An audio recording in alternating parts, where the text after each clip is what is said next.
Welcome to the show, everyone. If you're learning English, I want you to think about something for a second. Have you ever been in a conversation and the absolute perfect reply pops into your head, but it's in your native language? Oh, it's a classic situation, isn't it? And by the time you've mentally translated it and found the right words, the conversation has just moved on. You're left standing there feeling like you totally missed your chance. Exactly. That delay, that little moment of hesitation, it's one of the biggest hurdles to feeling genuinely fluent. It's so frustrating, and it can make you feel like you just can't express your true personality. But here's the really good news: you can change that. This has nothing to do with being a natural at languages. It's about training your brain to create a direct highway between a thought and the English words for it. And that is exactly what we're going to help you with today. We truly believe anyone can learn this skill. In this episode, we're giving you a set of simple but really powerful exercises to do just that. Yeah, these are not your typical boring grammar drills. We're talking about easy habits you can build into your daily routine, starting, right now. So if you're ready to stop translating and start thinking in English, you are in the right place. By the end of this episode, you'll have a clear action plan to get started. Okay, so before we jump into the how, we really need to talk about why this is so critical. Why is breaking that translation habit the real secret sauce to fluency? Well, a lot of people think that becoming fluent is just about memorizing more words and grammar rules, but that's really only half the picture. If your brain's default setting is to build a sentence in your native language first, you will always be playing catch-up. Think about the mental gymnastics your brain is doing. First, you have an idea in your native language. Second, your brain scrambles to find all the English equivalents. And third, it has to rearrange everything to fit English grammar, which could be completely different from your own. That's 3 huge cognitive lifts for every single sentence you speak. No wonder it feels so slow and exhausting. It's like trying to run a race with weights strapped to your ankles. Our goal is to cut those weights off for good. Right. And when you train your brain to think directly in English, you're literally building new neural pathways. This isn't just some language learning theory. Cognitive science actually backs this up. It's a phenomenal workout for your brain. Seriously, learning and using a second language boosts your cognitive flexibility. That's your brain's ability to switch between different concepts. It sharpens your memory, your problem-solving skills, and even your ability to focus. It's true. Some studies have even shown that the mental juggling act of managing two or more languages can help delay age-related cognitive decline, like the onset of dementia. So, when you commit to these exercises, you're not just learning English. You are actively making your brain stronger and sharper. You're basically going from being a tourist who's constantly translating street signs to being a local who just knows their way around. The exercises we're about to cover are all designed to build that instinct, to make English the language of your thoughts, not just a subject you study. This mental shift is the difference between knowing English and truly living in English. Okay, so we get the why. But where on earth do you even begin? The idea of thinking in a whole new language can feel like being told to climb Mount Everest in one go. And we're not going to do that. The entire philosophy here is to start small. So small that it feels almost too easy. Because a small, consistent daily habit is 1,000,000 times more powerful than a 2-hour cram session once a week. And the very first step? You have to give yourself permission to be imperfect. Let's just make that rule number one. You are going to make mistakes. You will forget words. Your sentences are going to sound clunky sometimes. And that is not just okay. It's a required part of the journey. That is so important. Fluency is about communication, not perfection. The goal is to get your brain comfortable just operating in English, not to deliver a flawless Shakespearean monologue on day one. So, let's start with the simplest exercise of all. You can do it right now, wherever you are. What is it? It's exercise 1. Label your world. This is your foundation. Just think about where you are right now. What do you see around you? Don't just see the objects, think the English word for them. Wall, desk, lamp, computer, window, chair book. You start with the most basic things right there in your immediate surroundings. No full sentences yet, just connecting the object directly to its English name. Your brain sees the thing and, bam, accesses the English word, completely bypassing your native language. Exactly. It forges this powerful, direct link between what you see and your English vocabulary. And if you want to level this up, grab some sticky notes.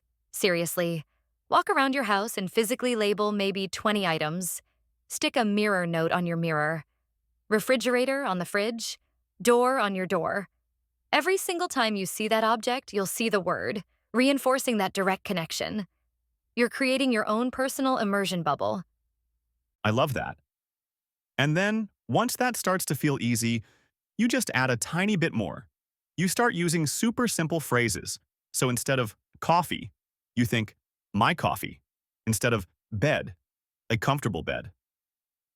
We're starting with single words and slowly building from there, so we don't overwhelm the brain. Do this for just a few minutes every day. The next time you walk into your kitchen, mentally name 5 things in English. When you sit down at your desk, do it again. This tiny habit, practiced over and over, builds the bedrock for everything else we're about to talk about. It teaches your brain that English isn't just in a textbook. It's all around you. All right, so once you're labeling your world like a pro, it's time to get a little more dynamic. These next habits are designed to take you from thinking in single words to forming complete thoughts and stories in English. And the key is to slide them into things you're already doing, right? So it doesn't feel like extra work. That's the secret. Let's start with exercise 2. Become your own narrator. This is one of the most powerful techniques out there. The idea is simple. You narrate your life as you live it, like you're the star of your own little documentary. As you go about your day, describe your actions to yourself, either silently in your head or whispered out loud. So when you're making your morning coffee, you don't just go on autopilot. You narrate it in simple English. Like, I'm walking to the kitchen. Now I'm opening the cupboard. I'm taking out a mug, pouring the water. This coffee smells good. Perfect. Or if you're getting ready to leave the house. Okay, I need to find my keys. I'm putting on my shoes. I'm grabbing my bag. If I don't leave now, I'm going to be late. At first, your sentences will be short and sweet, and that is perfect. I'm washing the dishes. I'm reading a book. You're literally wiring your actions directly to English sentences. You're not translating. You're just observing and describing what you're doing. And as it gets easier, you can start adding more detail. So instead of just, I'm making dinner, you might think, okay, I'm chopping these onions for the sauce. I should probably add some garlic soon. Man, I really hope this tastes good. This is such a game changer. It fills all those silent moments in your day, walking, cleaning, waiting in line, with active English practice. And it forces you to use the vocabulary that's actually relevant to your life. It's personalized, practical, and it turns boring chores into brilliant practice. Okay, that's a great one. What's next? The next level up is exercise 3, the inner monologue. So instead of just describing what you're doing, you start having your internal conversation in English. Ah, so this is all about your thoughts, feelings, plans, and opinions. You know that little voice in your head? The one that's probably chattering away in your native language right now? Your job is to gently ask it to switch to English. You can start with simple questions to yourself. What should I get for lunch today? Maybe a salad. Nah, I feel like something warmer. Or, okay, what do I have to do after work? Right? Grocery store. I need milk, bread, and eggs. This is where you can really start to have fun with it. You can complain to yourself in English. Ugh, this traffic is awful. I'm never getting home. You can make plans in English. This weekend, I really want to see a movie. I should check what's playing. You can even have opinions in English.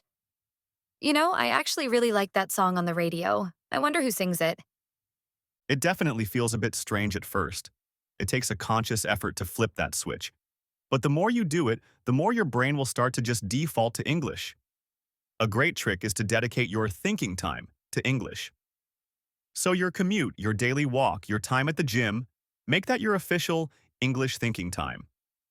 This habit is so crucial because it's where you find your real voice in English. You're not just repeating phrases anymore, you're creating your own unique thoughts. It's the bridge between just using English and truly thinking in it. Okay, quick pause.